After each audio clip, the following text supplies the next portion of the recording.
할렐루야. 하나님의 큰 은혜가 함께하기를 주님의 이름으로 축원합니다. 스티븐 맥베이라고 하는 미국의 유명한 베스트셀러 작가가 있습니다. 그는 주로 신앙적인 감동을 주는 주옥 같은 글을 많이 쓴 작가입니다. 그의 저서에서 자신의 간증을 이렇게 했습니다. 나는 27년 동안 예수님을 믿었다. 그러나 그분의 은혜를 깨닫기 시작한 것은 불과 5년밖에 되지 않는다. 5년 전에 예수님은 나를 완전히 새로운 사람으로 변화시켜 주셨다. 예수님이 우리에게 계시하신 진리는 하나님의 은혜 안에 사는 법을 알게 하셨다. 이런 얘기를 합니다.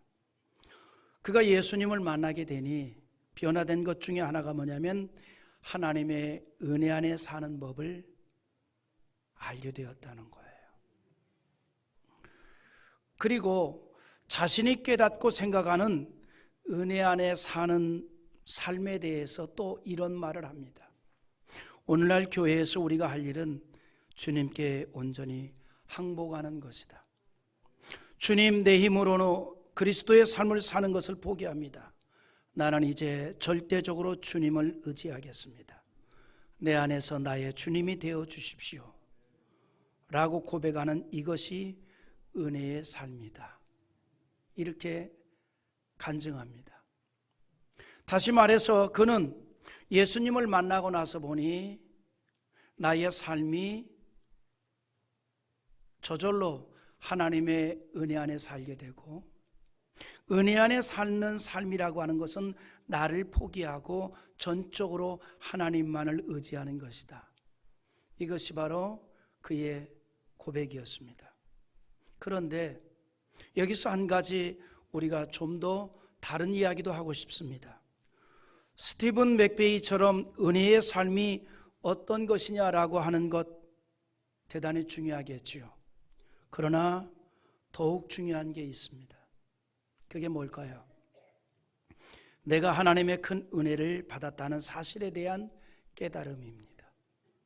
내가 하나님의 큰 은혜를 받았다. 하나님의 큰 사랑을 받은 인생이라는 이 인식이 중요하다는 거예요. 왜냐하면 그 깨달음이 곧 하나님을 향하도록 하기 때문입니다. 여러분, 우리가 이 반사신경이란 게 있고 또 반사작용이란 게 있습니다. 반사작용은 어떤 물질에 반응하는 것을 반사작용이라고 하죠. 그 반사신경도 있습니다. 우리에게는 반사신경이란 게 있죠. 갑자기 내 앞에 어떤 공이 날아오면 순간적으로 눈을 감습니다. 이게 반사작용하는 거죠.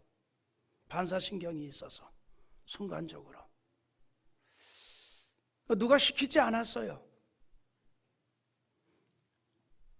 어린아이가 저기 서 있는데 그 앞으로 막 공이 날아갑니다. 그런데 눈 감어, 눈 감어, 눈 감어 이렇게 말하지 않아도 공이 오면 눈을 딱 감아요. 이게 반사신경이에요. 무슨 얘기냐면 하나님의 은혜에 대한 작용이 그러합니다. 내가 하나님의 큰 은혜를 받았다라고 느껴질 때 반사적으로 하나님을 향하게 됩니다. 반사적으로 하나님을 의지하게 된다는 것이죠. 그래서 내가 하나님의 큰 은혜를 받았다는 것을 생각하게 될 때에 하나님을 위해서 무엇인가를 하려는 의지가 생기게 되고, 그것이 바로 기독교적인 행동이 되는 거예요.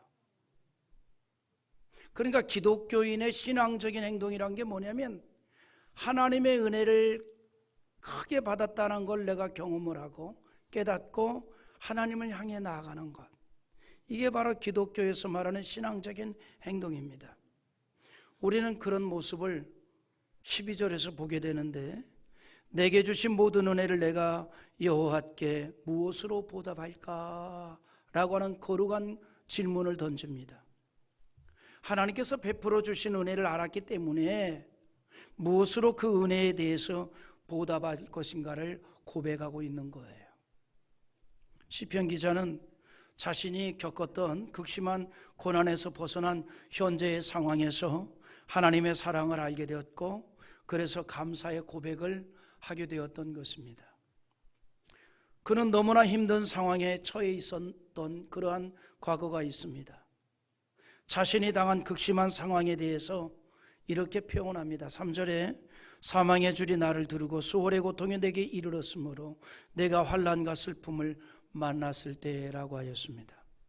자신이 당한 형편이 얼마나 힘이 들었던지 사망의 죽음이 나를 두르고 있다라고 하였고, 지옥의 고통이 다가왔다 이렇게 말합니다. 지옥의 고통이 다가왔다.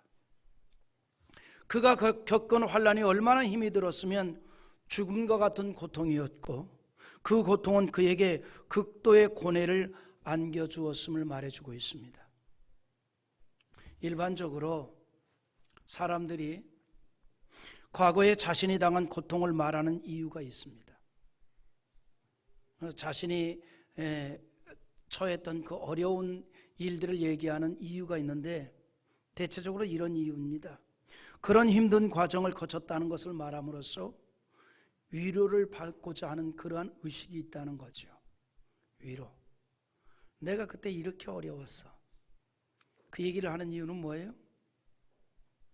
당신 알아? 내가 그렇게 시집살이를 했어. 그 얘기를 하는 이유가 뭐예요? 남편에게 위로를 한마디 받고 싶죠. 그럴 땐 센스 있는 남편은 애썼어. 내가 몰랐는데 이제 위로해 주지. 이러면 센스 있고, 다들 그렇게 살아. 그러면 그 다음날 반찬이 바뀝니다. 위로받고자 하는 의식이 있어서 과거에 어려웠던 이야기를 하는 거지요.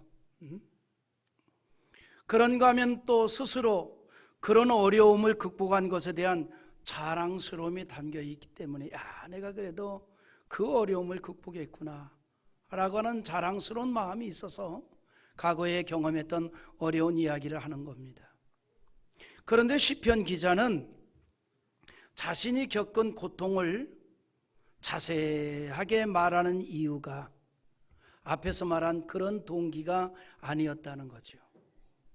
그는 고통 후에 임했던 하나님의 은혜와 사랑, 그리고 그 구원이 어떤 것인가를 알리기 위해서 과거에 자기가 당했던 그 어려움과 고통을 얘기한 겁니다. 지옥과도 같은 고통에서 그가 한 일은 하나님을 찾는 일이었습니다. 죽음과도 같은 절망적인 위기 가운데 있었지만 그 고통에 빠져서 체념하지 않았다는 사실입니다. 그는 하나님을 찾았습니다. 그래서 4절에 이렇게 고백하는데 한번 같이 보겠습니다.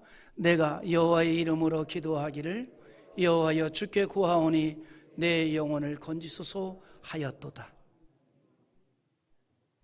무슨 말입니까? 과거에 내가 정말 어려움을 많이 겪었다. 고난의 시간이었다. 근데 그때 내가 한 일은 하나님의 은총을 간구하였다는 거예요. 내 영혼을 건져달라고 기도했다는 겁니다. 여러분, 우리의 일상이 항상 즐겁지만은 않지요. 항상 행복하지 않잖아요. 예기치 않는 어떤 어려운 일을 만날 때가 있습니다. 가슴에 비수가 꽂히는 것과 같은 아픔의 통증을 느낄 때도 있습니다. 평범하지 않는 다양한 일을 겪으면서 살아갑니다. 그런데 그처럼 다양한 일을 만나서 그 일에 대응하는 사람들을 보면 대조적인 반응을 하는, 그리고 대응을 하는 경우를 보게 됩니다. 예를 들어서 어떤 사람은 모든 일에 불평부터 하는 사람이 있습니다. 매사에 불평을 하니 모든 일이 불만이고, 그래서 긍정적인 생활을 하지를 못하는 거예요. 아무리 좋은 조건에서도 이유가 많고 불평을 합니다. 이처럼 모든 것에 불평을 하는 사람은 마음이 원망으로 채워져 있기 때문에 감사하는 자의 기쁨을 경험할 수가 없습니다. 여러분, 감사하는 자의 기쁨은요, 경험한 자만이 알게 되는 겁니다. 우리의 현실이 항상 모든 것이 다 마음에 흡족할 수는 없습니다. 그러므로 매사에 원망하고 불평하는 것을 바꾸어야 한다는 거죠. 우리 속에 원망과 불평이 많으면 내 안에 창조적인 생각이 자리할 수가 없습니다. 마치 숨이 막혀서 질식하는 것처럼 될 수가 있기 때문입니다. 여러분, 내 삶이 정말 질식할 것만 같이 숨이 막힐 때가 있잖아요. 그때 내 숨을 트이게 하는 게 뭘까요? 감사예요. 감사하면 순간적으로 막힐 것만 같은 내 숨이 트이게 된다 이 말이에요. 그때 우리는 살았다 이렇게 말하게 되는 거예요. 그래서 우리가 항상 감사하면서 사는 자들이 되어야 하는데, 그럼에도 불구하고 우리는 감사보다는 불평하는 것이 더 쉽습니다. 성경에서도 많은 불평과 원망의 경우를 보게 됩니다. 하지만 한 가지 분명한 게 있습니다. 불평과 원망은 또 다른 죄를 짓게 하고 하나님의 심판을 받는 일이 있었다는 사실입니다. 그러므로 고린도전서 10장 10절과 11절에 이런 말씀을 하는데 또 같이 봅니다. 그들 가운데 어떤 사람들이 원망하다가 멸망시키는 자에게 멸망하였나니 너희는 그들과 같이 원망하지 말라. 그들에게 일어난 이런 일은 본보기가 되고 또한 말세를 만난 우리를 깨우치기 위하여 기록되었느니라. 사실 불평과 원망은요, 아무것도 해결해 주지 못합니다. 오히려 점점 더 많은 불평과 원망을 가져옵니다. 왜냐하면 불평은 불평을 낳고 원망은 원망을 낳기 때문입니다. 그러므로 성경은 우리에게 불평한 일이 있어도 불평하지 말라고 합니다. 그것이 죄를 짓게 하기 때문입니다. 시편 37편 7절과 8절 또 한번 읽어봅니다. 여호와 앞에 잠잠하고 참고 기다리라. 자기 길이 형통하며 악한 꾀를 이루는 자 때문에 불평하지 말지어다. 분을 그치고 노를 버리며 불평하지 말라. 오히려 악을 만들 뿐이라. 아멘. 원망하고 불평하면 결국은 악을 만들 뿐이라는 거예요. 여러분, 우리는요, 공의로우신 하나님을 의지하고 삽니다. 그리고 그 하나님의 구원의 손길도 믿습니다. 그러므로 우리가 할 수 있는 일이 뭘까요? 어떤 경우에도 우리는 감사할 뿐입니다. 왜냐하면 하나님 공의로운 분이니까 상선벌악을 정확하게 하시는 분이잖아요. 믿음으로 살고 여호와를 바라보는 자를 외면하지 않는다는 거 우리가 믿잖아요. 그런 믿음으로 사는 자가 어려움을 당할 때 하나님께서 반드시 구원해 줄 우리는 믿잖아요. 그러면 우리는 감사하는 거예요. 그래서 성경에서 자주 하는 말이 뭐예요? 범사에 감사하라고 하였습니다. 이 말씀은 감사의 조건이 있기 때문에 감사하라는 게 아니잖아요. 이것은 구원의 역사를 믿는 믿음으로 이루어진 신앙적인 행동입니다. 치명적인 위기에 처해 있을지라도 구원하여 주시는 하나님의 은혜를 믿는다면 우리는 다 감사를 말하게 됩니다. 오늘 말씀이 그러합니다. 견디기 힘든 어려움에 있었어요. 그러나 그 가운데서 구원하여 주실 하나님의 사랑을 믿었습니다. 그 절망적인 상황에서 그가 간구하는 기도를 들어주시는 하나님을 믿었다는 거죠. 그래서 하나님을 사랑하고 기도하는 일을 평생 동안 멈추지 않겠다라고 고백합니다. 나는 평생 동안 하나님만을 사랑하겠다. 나는 평생 동안 기도하는 일을 멈추지 않겠다라고 합니다. 1절 한번 읽어보죠. 2절까지 보겠습니다. 여호와께서 내 음성과 내 간구를 들으심으로 내가 그를 사랑하는도다. 그의 귀를 내게 기울이셨으므로 내가 평생에 기도하리로다. 아멘. 평생 동안 나는 하나님만을 사랑할 거야. 나는 평생 동안 기도하는 일을 멈추지 않을 거야. 왜냐하면 하나님 여호와는 우리의 신음소리까지 들으시고 구원하기 때문입니다. 이스라엘이 애굽에서 고통 가운데 신음하고 있을 때에 그 소리를 하나님께서 들으시고 모세를 보내어 구원했던 사건을 우리는 기억합니다. 출애굽기 6장 5절에 이제 애굽 사람이 종으로 삼은 이스라엘 자손의 신음소리를 내가 듣고 나의 언약을 기억하노라. 할렐루야. 하나님의 언약은 신실합니다. 환난 중에서도 하나님을 끝까지 붙잡은 인생을 절대로 외면하지 않습니다. 오늘 말씀에서도 그걸 보여주고 있어요. 시편 기자는 자신의 체험을 통해서 하나님의 은혜로우심과 자비하심을 알게 되었습니다.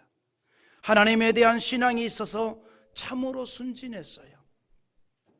하나님에 대한 신앙이 있어서 인간적인 어떤 생각이 없었습니다. 단순하고 고지식했습니다. 단순 고지식.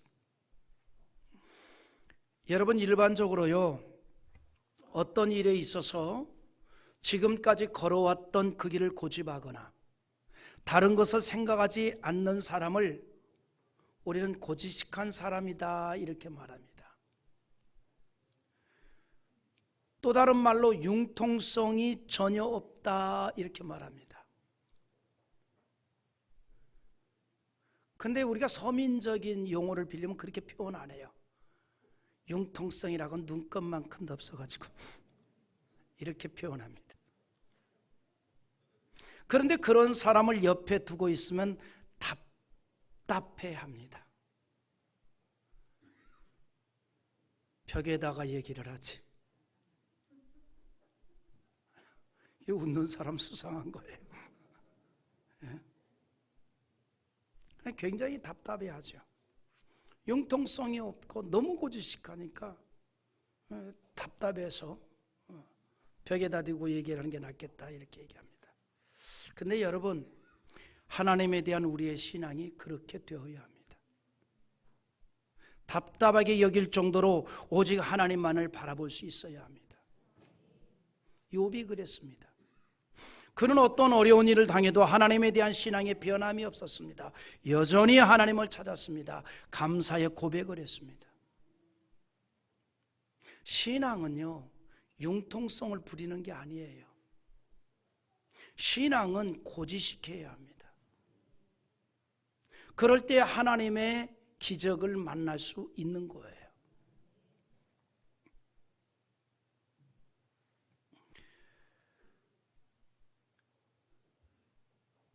욥이 말이죠, 어려움을 당해도 하나님에 대한 신앙에 변함이 없습니다.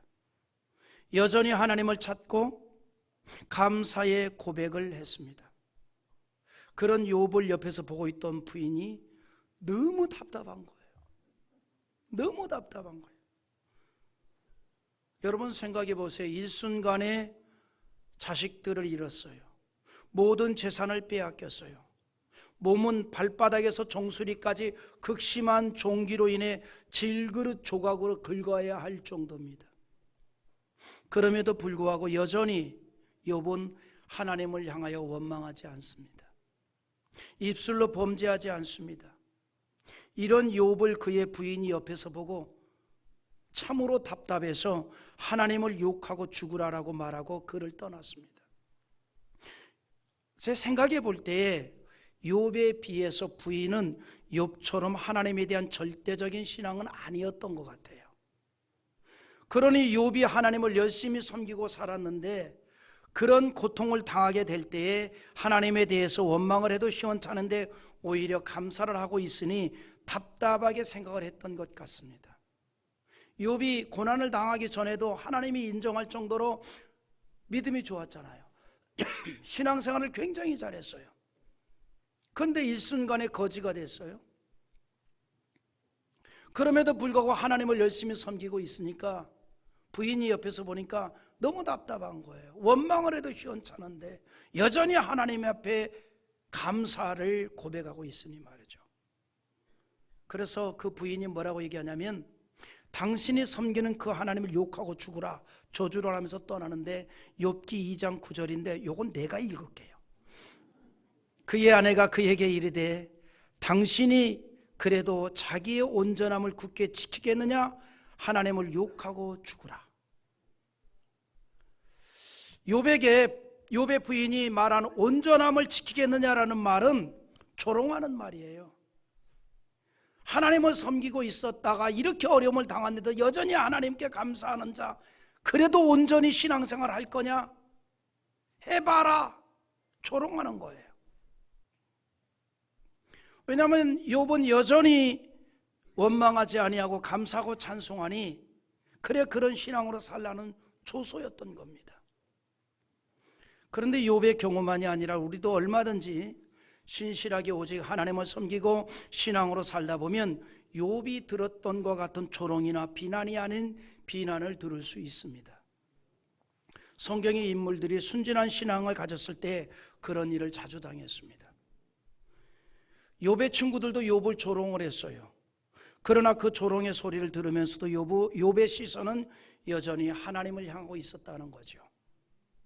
욥기 16장 20절에 우리 한번 같이 읽어봅니다. 나의 친구는 나를 조롱하고 내 눈은 하나님을 향하여 눈물을 흘리니.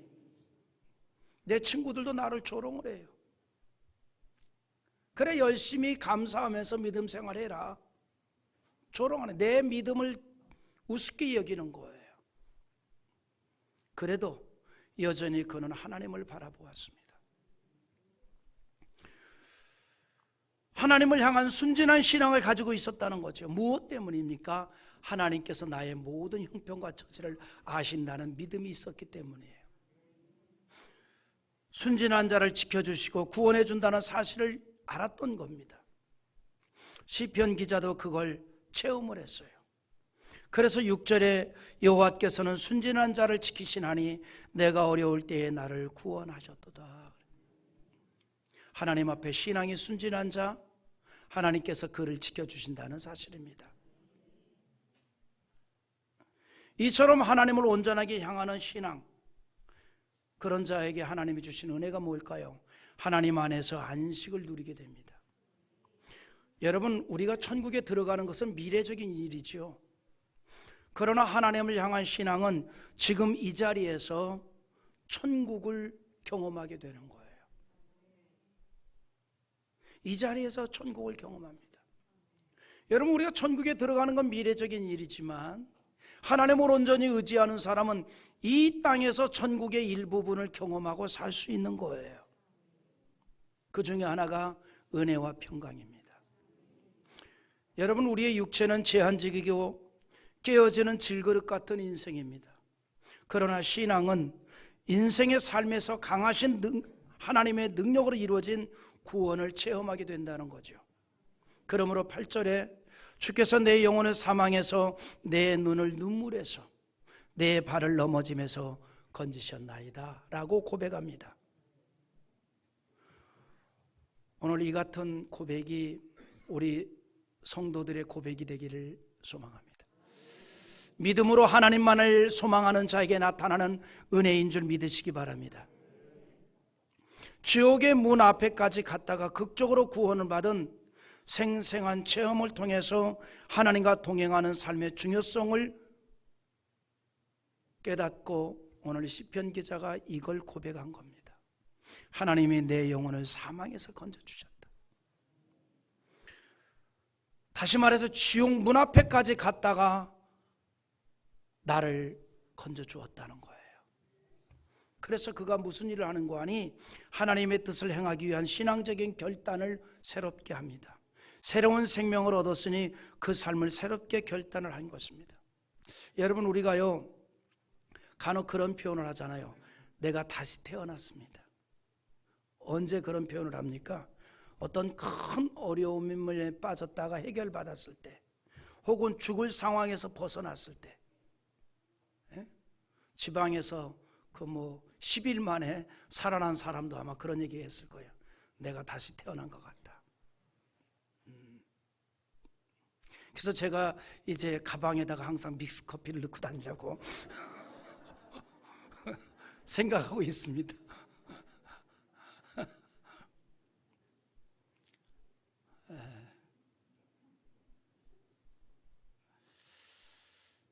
우리가 어떤 정말 어려운 일을 경험하고 나면 내가 다시 태어났다 이렇게 말하잖아요.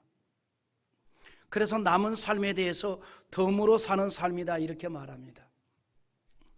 오늘 말씀에서도 그런 결단을 하고 있어요.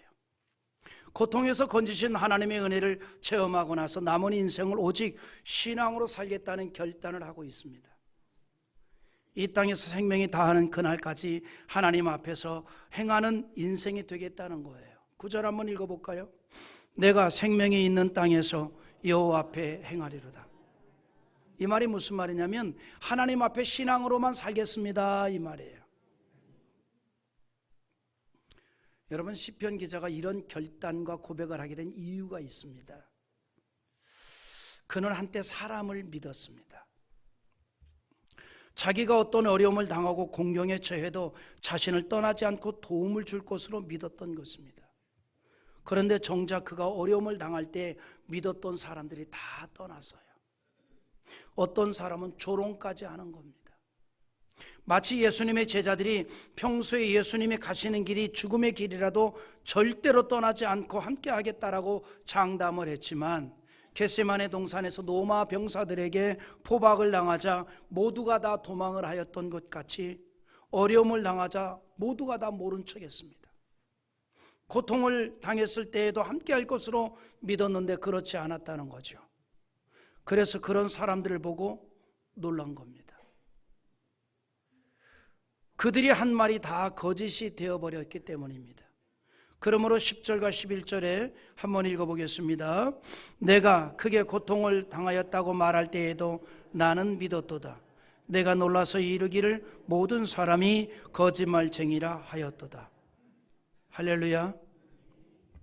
도움을 준다고 했던 사람들의 약속이 공허하고 헛된 말이 되었습니다.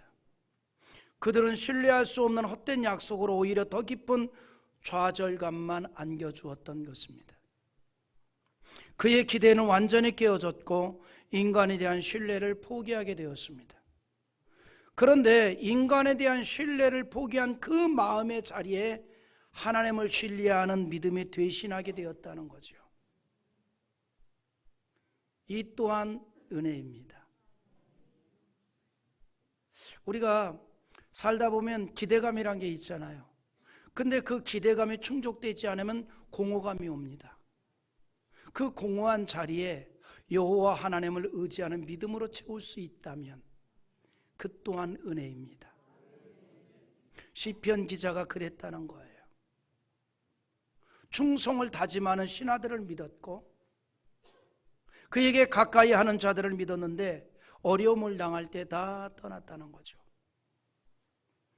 그리고 그 공허한 마음에 더욱 하나님을 신뢰하는 믿음을 채웠습니다. 하나님께로 완전한 방향 전환이 이루어졌다는 겁니다. 그리고 하나님의 큰 은혜를 체험했습니다. 자신이 겪었던 고난과 현재의 구원을 생각하니 하나님의 사랑이 너무나 크다는 것을 느끼게 된 거예요.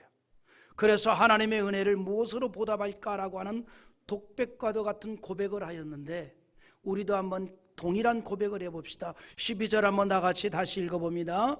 내게 주신 모든 은혜를 내가 여호와께 무엇으로 보답할까? 여러분, 자주 우리는 이 거룩한 고백이 독백처럼 우리의 신앙의 고백 속에서 이루어질 수 있기를 바랍니다. 하나님의 은혜를 내가 무엇으로 보답할까? 물론 하나님의 큰 은혜를 사람이 다 갚을 수는 없습니다. 그러나 그 은혜가 너무나 귀하기에 그냥 있을 수가 없어서 은혜를 갚는 심정으로 감사를 고백하는 겁니다. 하나님의 모든 은혜를 보답하는 심정으로 오늘 시편 기자가 한 일이 뭐였냐면 감사의 고백이었습니다. 그래서 12절에서 하나님이 내게 주신 은혜를 무엇으로 보답할꼬라고 고백을 한 이후에 감사의 제사를 드리겠다라고 말합니다. 그래서 17절에 가서 내가 주께 감사제를 드리고 여호와의 이름을 부르리이다. 도무지 갚을 수 없는 은혜이지만 어떻게 해서든지 갚아보려는 마음으로 감사가 가득 채워졌다는 거죠. 하나님께서 고통의 자리에서 은혜를 주시어 반드시 구원하여 주신다는 사실을 체험한 그는 감사를 노래하는 인격체가 되었습니다. 그리고 그 감사를 표현한 것이 뭐냐면 제사였습니다. 여러분, 우리가 이렇게 드리는 예배는 하나님의 은혜를 받은 성도의 감사 제사입니다. 예배는 하나님께 대한 감사와 그 하나님에 대한 증거가 다 포함된 거예요. 우리의 모든 예배는 하나님께 찬양과 감사를 돌리는 경배인 동시에 세상을 향한 증거입니다. 이것이 바로 은혜 받은 자의 모습이고 지속적인 은총을 받는 길인 줄 믿으시기 바랍니다. 그래서 오늘 본문에 보면 12절에서는 은혜를 얘기하고 17절에서는 그래서 내가 감사 제사를 드리겠다고 하고 19절에서는 반드시 그것을 내가 지키겠다라고 결론을 내립니다. 그래서 우리 19절 한번 읽어보겠습니다. 예루살렘아 내 한가운데에서 곧 여호와의 성전 뜰에서 지키리로다. 할렐루야. 성전 안에 있겠다는 얘기입니다. 이 말은 주님 안에 있는 인생이 되겠다는 거예요. 신앙 안에서 살겠다는 것입니다. 저는요, 오늘 이 말씀을 마치면서 늦가기 작가 한 분 소개하겠습니다. 이분이 누구냐면 전문 작가는 아니고 대구에서 환경미화원으로 일하는 71세 정연홍이라는 분입니다. 여자분이에요. 그러니까 이제 뭐 식당이나 건물 이런 데 청소해 주러 다니는 직업을 가진 분입니다. 근데 그분이 늦가기 시집을 하나 냈어요. 많이 배운 분도 아닙니다. 세상 학력도 굉장히 낮아요. 근데 그분이 이제 시집을 냈는데 수필 형태의 시집입니다. 뭐 그렇게 뭐 페이지가 두꺼운 것도 아니지만, 근데 내가 무엇 때문에 이 책을 봤냐면 제목이 너무 좋은 거예요. 제목이. 이 시집의 제목이 뭐냐면 나의 감사는 늙지 않아. 이게 시집의 제목이에요. 사람들이 주로 나의 마음은 늙지 않았다는 말을 하면서 나의 마음만은 청춘이라는 말 자주 하잖아요. 그래도 내 마음은 청춘이야. 뭐 다 그렇잖아요. 그렇죠? 마음은 청춘이라. 그래서 마음은 항상 늙지 않았다는 거죠. 젊다는 거죠. 마음은 항상 활동적이라는 겁니다. 그런데 전용홍 작가는 나의 감사가 늙지 않는다라고 했습니다. 무슨 말이냐면 감사가 항상 청춘이라는 거예요. 참 좋은 얘기 같습니다. 간결하지만 교훈을 주는 제목인 것 같아요.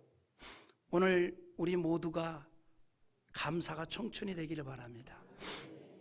우리 감사는 늙지 맙시다. 항상 청춘이 되기를 바랍니다. 우리는 모두가 다 하나님의 큰 은혜를 받아서 하나님의 자녀가 되었고 여전히 하나님의 은총을 받고 살고 있습니다. 변함없는 하나님의 사랑을 받아서 살고 있다는 사실입니다. 오늘은 11월 첫 주일입니다. 결실의 계절 11월을 맞이했습니다. 이 11월에 정말 은혜로 가득한 감사의 계절이 될 수 있기를 소망합니다.